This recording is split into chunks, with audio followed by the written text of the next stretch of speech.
Blue Line Futures. He's in Chicago. Thanks for being on, Oliver. All right. Anything jump out the pages there at you?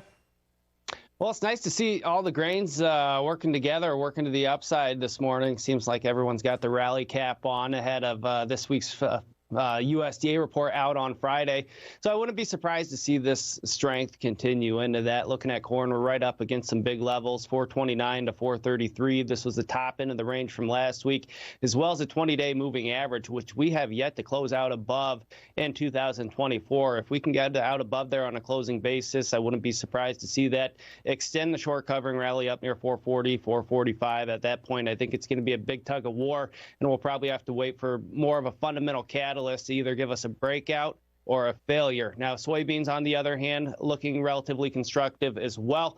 Right up against trendline resistance, trading just above it, 1160. The 20-day moving average for that market, 1172. And we have not closed out above the 20-day since November. So we're working on breaking through some of these big technical levels. Seasonally, soybeans can stage a little bit of a rally mid-March to mid-April.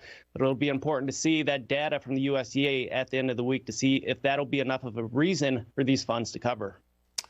Yeah, I had a guest on the radio show earlier this morning. I said, where would you like to see new crop, corn and beans to make the, have the U.S. farmer have a decent chance of making some money? I'd like to get your take on that, but I'll tell you what he said first. He said $5 and $12. What do you think about that? I think those are pretty big numbers. I think soybeans is probably attainable, talking about the seasonal from mid-March to mid-April. I think the average out of the last 15 years is about 56 cents rally. It's been positive for 13 out of the last 15 years. Obviously, each year is a little bit different, but I think that's attainable for soybeans. Corn, on the other hand, so many people have their eye on that $5 marker. I'm not going to. I'm not so sure that we're going to be able to get there. Probably fall just short. I think it's close enough. That's what I said. Exactly what my thoughts were. As I said, well, if that's the case, I'm putting my order in at 490 because there's going to be a lot of. I mean, look. There's so many wild reports about how much corn's left, in storage, on farm storage. I mean, anywhere 50, 60% of last year's crop, I've heard. I mean, I don't know how true that is, but there is going to be this quote-unquote record short is going to be met with quote-unquote a lot of longs, right? That's the other side of the ledger that a lot of times people forget about. Yeah, absolutely. And I think we do get a little bit of short covering, but as you'd mentioned, the farmers are going to use these rallies, especially the closer we get towards $5 in that new crop, not to just be proactive on old crop stuff, but new crop stuff as well, hoping they don't run into the same issue that they did last year. All right, stay right there. We're going to go away. We're going to pay some bills. We're going to come back and talk more with Oliver Sloup. He's with Blue Line Futures in Chicago. We'll be right back after this. Blue Line Futures in Chicago. Anything you want to talk about there, Oliver?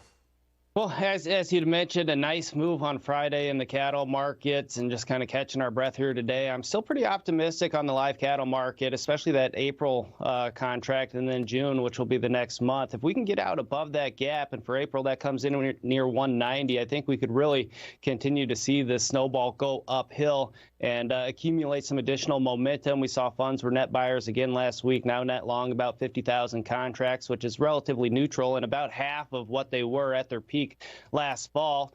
So I think there's some more upside there, but we need to see cash continue to firm to really confirm that. Now, feeder cattle on the other side, seeing a little bit more weakness in today's trade. I think the rally in the grain markets is probably going to be a little bit of a headwind there. So I'm optimistic on live cattle, a little bit concerned and cautious here on feeders. So I think these are great prices to manage some risk if you have long exposure either on paper or physical. How long till we find out whether these wildfires have anything to do with these prices? Well, I think they're certainly playing a role in that, and we're going to continue to keep an eye on it. It's just insane how big that has spread. So thoughts and prayers to everyone out there that things work out all right. Okay. Thanks, Oliver. Great stuff. I'm glad you're back safe from Commodity Classic. We're down here in Nashville, and so far, so good. But